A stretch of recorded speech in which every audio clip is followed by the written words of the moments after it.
I'm Niamh Cassidy, a former social care worker who, after having my own children, found a calling as a childbirth educator and lactation consultant. Back when I started this journey, I faced the same challenges many of you might be experiencing right now, struggling to get enough clients to make my business viable long term. I knew in my heart that I had the skills and knowledge to make a difference, but the thought of marketing and selling left me feeling a bit uneasy. I didn't want to compromise my authenticity and values just to attract clients. I invested in trainings and mentorships, and I tried various strategies that I learned, but it often felt like I couldn't implement a lot of it because what I was being taught didn't match my values as a birth and postpartum worker. That's when I decided to take matters into my own hand.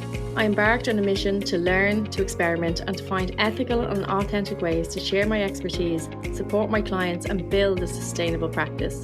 Today, I'm proud to say that I run a thriving private practice, and I'm here to share my insights with all of you to help you to do the same.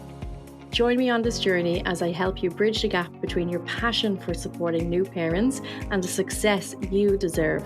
Together, we'll discover the power of ethical, authentic, and effective approaches, not only to make a living, but also to make a positive impact in the world of birth and postnatal care. Let's get started on this empowering journey together. Hello and welcome back to the Pregnancy and Postnatal Entrepreneurs Collective podcast. I'm your host, Niamh Cassidy, and today we're diving into something that's becoming a big part of the birth business toolkit worldwide, and that's using AI tools like ChatGPT. I know the buzz around artificial intelligence can be overwhelming or a bit scary, but my goal today is to give you a practical, ethical, and birthwork friendly approach to using ChatGPT. It's about how to work with it, not letting it do all the work for you, but using it as a support system to keep your ideas flowing, your audience engaged, and of course, your business thriving. Whether you're a doula, lactation consultant, antenatal educator, or anyone in between, this episode will give you some solid strategies for getting the most out of ChatGPT in a way that feels true to your brand and values. So let's talk first about why should you use ChatGPT and why it's not replacing your voice. So ChatGPT is brilliant at helping you brainstorm, organize your thoughts, and generate content ideas. But I want to be really, really clear. It's not here to replace the voice, empathy, and expertise that only you can bring to your work. It is a tool, a very sophisticated one, yes, but ultimately it's here to support you and save you time, not to take over your role or your content creation. What's amazing about tools like this is how they can adapt and evolve, especially when you spend a little bit of time training them to understand your needs and your audience. And I'll dive into that shortly, but remember, the key is using it in a way that complements your voice and your values. So how do you train it to understand your business and understand your voice? So one of the most powerful things you can do with it is training it to understand your tone, the specific needs of your clients, the people you want to serve, and the language that resonates with them and that you like to use. This can make a world of difference when you're creating posts, email content, or even developing new ideas for your classes or your services or your offerings. So here's a great way to start. You feed it information about your business. So start by introducing ChatGPT to what you do. For example, you could put into it, I'm a doula who specialises in supporting parents with VBACs and breastfeeding. I work with parents in person and online, and I'm committed to providing non-judgmental, inclusive support. By doing this, you prime the model to respond in ways that are relevant to the services you offer and the tone you want to set. So you want to show it your style as well if you can. So if you have any past posts or blogs that you like and you know they sound like you can feed them into ChatGPT. So you could say something like, write in a tone similar to this blog post where I talk about the benefits of antenatal classes, and then you just copy and paste the blog post into it. Then once you've built up this foundation, ChatGPT will in future respond more accurately to your requests. So when you ask it something, it will respond in a way that sounds more like you. So you'll have to do less editing as time goes on. But let's get a little bit more practical. So when you're using ChatGPT for help, the key to getting good results is given clear, specific prompts as well. So we've already fed it kind of the basics, but then every time you ask it to do something, you want to be really, really clear with the prompt you give. So I'm going to give you a few examples that are especially helpful, I find, in our field. So say if you're looking to create a social media post for promoting mindfulness in pregnancy workshop, you might tell ChatGPT, write an Instagram post for a mindfulness workshop aimed at expectant parents. The tone should be calm, supportive, and inspiring, and emphasize how mindfulness can help them connect with their pregnancy and reduce stress and reduce pain in childbirth. So, by giving it that prompt, it knows exactly what you want and it knows what kind of tone to take. Another another way that you might structure a prompt, say for if you're trying to create an educational piece rather than a promotion piece, you might ask it to create short educational resources for you. So you might say something like, write a gentle and supportive guide for new mums on what to expect in the first week of breastfeeding. Keep it brief and reassuring. Now, obviously, with this type of prompt, we need to be really make sure that whatever it gives out is actually accurate. So we don't want to be just copy and pasting whatever ChatGPT tells us, because it can get stuff wrong. So if we're going to ask it to do a guide for parents, then we obviously need to check the content to make sure it's actually good content.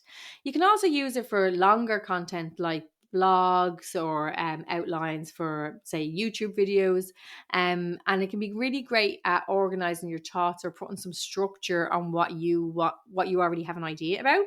So you could say, give me a blog outline on the top 5 ways that new parents can prepare for breastfeeding before birth. Or what I like to do, if I want to do a top 5, I'll ask it to give me 10 ways, so then I can pick the 5 best ones and then edit them for what I know to be true and to sound more like me.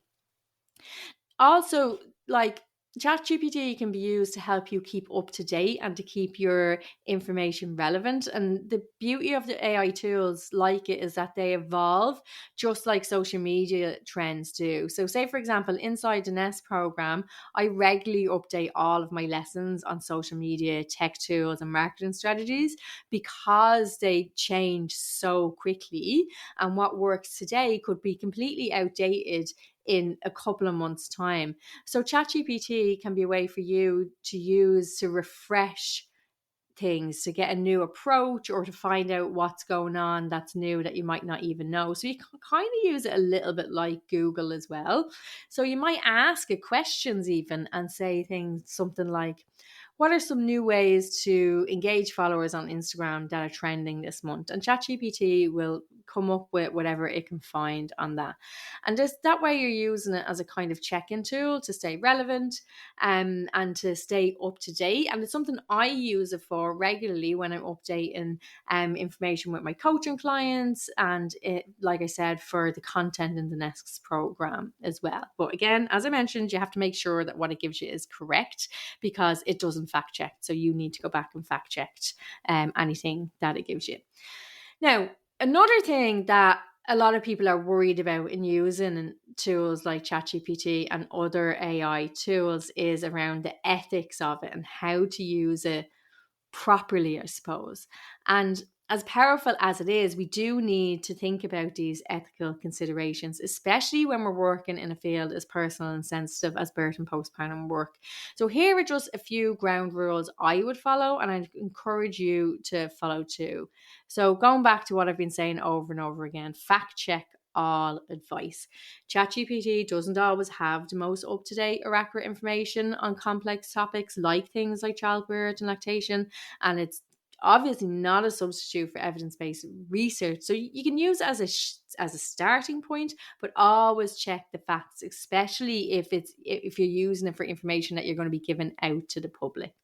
Also, protect your privacy and protect your client's privacy. So only put in general kind of features of what your clients might be like, and not anything specific about a particular client, because it's a great tool for general ideas and drafting, but we want to make sure that we're not inputting anyone's confidential information into it that it could then use in responses to other people as well. So stick to general scenarios and avoid specifics. And also remember to stay true to your voice and your values. So even if we give it good prompts and we've taught it, sometimes the suggestions that ChatGPT offers can sound a little bit too polished or a little bit too formal. So do make sure that you take a moment to make sure that the tone aligns with your brand, with your voice, with the way you want to come across. Because at the end of the day, it is just a tool, and you want to make sure that you're using it and shaping it so that the output that you put out in the end aligns with your ethics and your style. So if I'm using it for content creation, say, for example, or to create education resources for my coaching clients, I might say something like, list 5 fresh ideas for Instagram Reels to help connect birth workers with new parents. And from there, I see what it gives me, and I tweak the ideas to really fit in with our industry to make sure that they reflect the genuine support and knowledge we want to offer. And then this helps keep the material and the templates that I share in the Nest program dynamic, up to date, and practical for everyone involved. So everything that I take out of it is edited and made sure that it fits with the way I want it to come across and in ways that I feel will work for the birth worker community. So just to wrap things up now, some final tips for you just to make sure that you get the most out of ChatGPT. So number 1, experiment and save your best prompts. So ChatGPT gets better with your favorite prompts. So save the ones that work where you're getting good outputs, and then you can reuse them and tweak them over time. Second one is use it for time-consuming tasks. So let it help you with the basics. If it takes too long to get your thoughts down for an Instagram post or for a newsletter or for a blog, let ChatGPT create a draft or an outline, and then you just edit it or add your touches and get it to the way you want it to be. Another way to do this is if you find it hard to write down long-form content, you can talk into something like Microsoft Word and it'll record all the words that you say. So you can talk to Microsoft Word like you are talking to a client, say like you were explaining the letdown reflex to a client. You talk that into Microsoft Word, copy and paste that text, which will have no full stops or commas or anything like that. Copy and paste that into ChatGPT and tell it to turn it into a blog post or turn it into an Instagram caption, and it'll put manners on it. It'll make it into something that actually makes sense.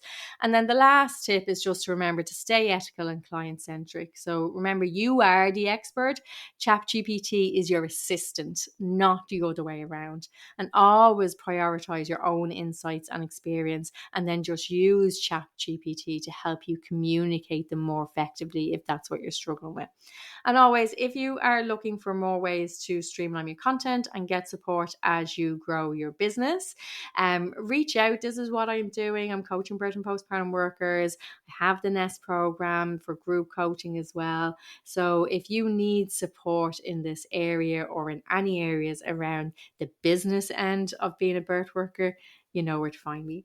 So thanks for tuning in to this updated episode of the Pregnant Postnatal Entrepreneurs Collective podcast on ChatGPT.